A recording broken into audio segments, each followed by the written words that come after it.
Hi friends, this is your accounting teacher Anjali. Welcome back to my channel Conceptual Study with Anjali. Last session में हमने बात की थी return down value method depreciation के basics की. आज इसका एक क्वेश्चन करते हैं. Asta Engineering Works purchased a machine on 1st July 2015 for ₹180 and spent 20,000 on its installation. 180 की मशीनरी परचेज की है और 20,000 उसके इंस्टॉलेशन में बेयर किए. इसका मतलब हमें जो टोटल कॉस्ट पड़ी है मशीनरी की वो कितनी पड़ी है? 2 लाख रुपीस. कैसे? 180 प्लस 20,000. हमने मशीनरी अकाउंट बनाया. देखिए मशीनरी अकाउंट क्या है? हमारा असेट अकाउंट है. कुछ भी अगर इंक्रीज होगा तो वो डेबिट साइड में एंटर करेंगे और डिक्रीज होगा तो वो क्रेडिट साइड. इसका मतलब मशीनरी इंक्रीज हो रही है तो डेबिट साइड दिखाएंगे, डिक्रीज हो रही है तो क्रेडिट साइड में दिखाएंगे. तो सबसे पहले एंट्री हमने की 1 जुलाई 2015 को टू बैंक अकाउंट. ये ब्रैकेट में M1 मैंने इसलिए लिखा बिकॉज इसमें हम कई सारी मशीनरीज की बात कर रहे हैं तो हमारे लिए आइडेंटिफाई करना इजी हो जाता है जब हम नीचे उसे सेल करते हैं. तो हमने क्या किया? To bank account machinery 1 2 lakh कैसे आया? 180 प्लस 20,000. आगे देखते हैं क्वेश्चन क्या कहता है. ओके जो नेक्स्ट ट्रांजेक्शन है वो हमारी अगले फाइनेंशियल ईयर है. तो इस साल का हम क्या करेंगे? 31st को डिप्रिसिएशन चार्ज करेंगे. डिप्रिसिएशन हमारा 10% गिवन है. तो हमने क्या किया? By depreciation account. देखो 2 लाख की मशीनरी है उस पर 10% हम कैलकुलेट करेंगे. कितने टाइम का? 9 मंथ्स का. क्यों? बिकॉज यहां पर जो हमने मशीनरी परचेज की है वो जुलाई 2015 में परचेज किया और क्वेश्चन में जो वर्ड गिवन है वो 10% पर एनम. तो हमने क्या किया? 9 मंथ्स का डिप्रिसिएशन कैलकुलेट किया. हमारा 15,000 निकल के आया. उसके बाद हम बैलेंसिंग करेंगे 31st को. बाय बैलेंस कैरिड डाउन हमारा टोटल 2 लाख था. 15,000 माइनस किया. बैलेंस कितना आया? 1,85,000. अब यही हम बैलेंस ब्रॉट डाउन करेंगे 1 अप्रैल 2016 को टू बैलेंस ब्रॉट डाउन 1,85,000. आगे देखते हैं क्वेश्चन क्या कहते हैं. On 1st April 2016, it purchased another machine for ₹2,40,000. अब हमने इस साल एक नई मशीनरी और परचेज की है 2,40,000. तो हमने क्या किया? टू बैंक अकाउंट ब्रैकेट में मशीनरी 2,40,000. टोटल हमने किया क्योंकि इस फाइनेंशियल ईयर में और कोई हमने मशीनरी परचेज नहीं की है तो इसका टोटल निकाला 4,25,000. अब देखते हैं हमारा क्रेडिट साइड में क्या ट्रांजेक्शन है. क्या करेंगे हम? मशीनरी पे अब डिप्रिसिएशन चार्ज करेंगे बिकॉज और कोई इस पे हमें इस फाइनेंशियल ईयर में ट्रांजेक्शन गिवन नहीं है. सो 31st मार्च 2017 बाय डिप्रिसिएशन अकाउंट. अब हम रिटर्न डाउन वैल्यू मेथड की बात कर रहे हैं. रिटर्न डाउन वैल्यू मेथड में हम जो डिप्रिसिएशन कैलकुलेट करते हैं वो हमारी बुक वैल्यू पे कैलकुलेट करते हैं. इसका मतलब जो करंट वैल्यू उस पे कैलकुलेट करेंगे. स्ट्रेट लाइन की तरह इसमें डिप्रिसिएशन हर साल सेम नहीं होता, वो रिड्यूस होता है. ठीक है. देखो हमारी मशीनरी 1 की जो वैल्यू है वो है 1,85,000. उसका 10% निकाला 18,500. ये वाली मशीनरी 240 है. 1 अप्रैल को ही परचेज किए यानी कि पूरे साल का निकालेंगे तो 24,000. टोटल कितना हुआ? 42,500. बैलेंस कैरेट डाउन निकालेंगे 31st मार्च में. By balance carried down machinery 1 और मशीनरी 2 मैंने यहाँ पे दिखा दिया बट आप कोशिश करना इसको ना वर्किंग नोट्स में अलग से शो करना. अगर आप स्टेप बाय स्टेप अलग अलग मशीनरीज का कैलकुलेशन करते चलेंगे तो एट दी एंड जब कुछ सेल करना है तो आपके पास फिगर्स हैंडी होंगी. आपको दोबारा से पूरा कैलकुलेशन करके देखने की जरूरत नहीं है. तो मेरी मशीनरी 1 का जो बैलेंस बचा वो बचा 1,66,500. मशीनरी 2 का बचा 2,16,000. ये कैसे आया? ये आया मेरा 1,85,000 माइनस 18,500. दूसरी फिगर कैसे आई?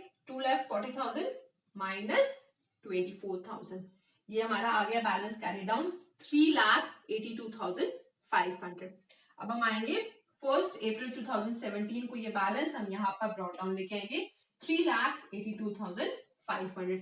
अब देखते हैं क्वेश्चन आगे क्या कहता है. On 1st October 2017, the machine purchased on 1st July 2015 was sold for ₹1,45,000.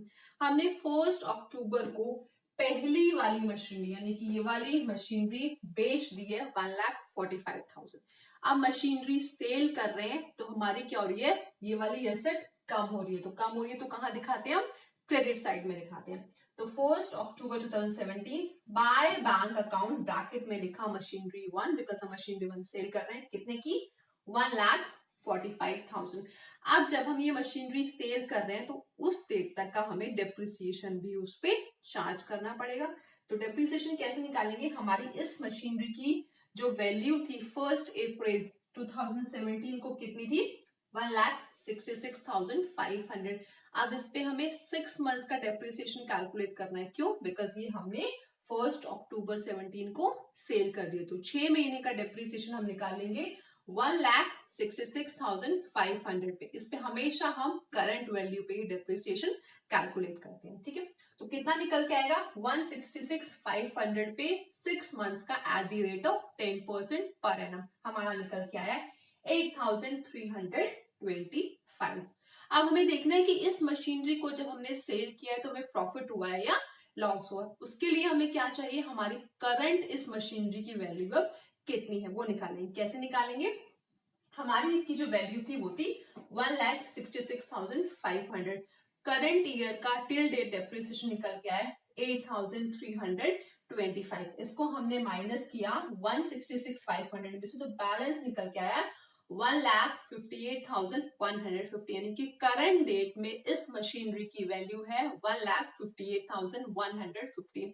इसको हमने सेल करने में किया है 1,45,000, यानी कि 158,175 की जो आपकी मशीनरी थी उसको आपने सेल किया है 1,45,000 में।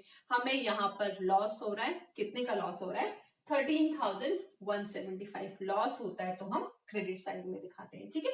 सो by loss on sale of machinery account कितना आया, 13,175। अब आगे देखते हैं क्वेश्चन क्या कहते हैं। On 1st January 2018, another machine was purchased for rupees 4 lakh plus IGST at 12%। अब एक नई मशीनरी हमने परचेज की है 4 लाख की। कब परचेज की है हमने, वो 18 में परचेज की है 4 लाख रुपीस की। IGST भी उस पे हमने कितना पे किया है, एट द रेट ऑफ 12%। जब हम मशीनरी अकाउंट बनाते हैं तो उसमें आपके क्वेश्चन में अगर IGST, CGST, SGST वर्ड दिया है तो आप उसको इग्नोर कर सकते हैं। क्यों इग्नोर कर सकते हैं, देखो जब हम इसकी जर्नल एंट्री पास करते हैं मशीनरी परचेज करने, तो हम क्या एंट्री पास करते हैं, हम एंट्री पास करते हैं machinery account debit, input IGST या CGST, SGST जो भी केस है वो डेबिट करते हैं टू बैंक अकाउंट। तो देखो एंट्री क्या बन रही है, machinery account to bank account, और दूसरी एंट्री है IGST या CGST जो भी केस, टू बैंक अकाउंट। अगर क्वेश्चन में आपको गिवन है कि GST का अकाउंट बनाना है, it can be your IGST, CGST जो भी केस है, उसके अकॉर्डिंग आपको बोलना है कि वो वाला अकाउंट बनाना है, तो आपको वो फिगर ध्यान में रखनी है, अदरवाइज आप उसे इग्नोर कर सकते हैं। पर ध्यान रखना अगर क्वेश्चन में सिर्फ मशीनरी अकाउंट की बात की है, डेप्रिसिएशन अकाउंट की बात की है, इन दैट केस आप उसे इग्नोर कर दीजिए, बिकॉज हमारी मशीनरी अकाउंट पे उसको कोई इफेक्ट नहीं पड़ रहा है।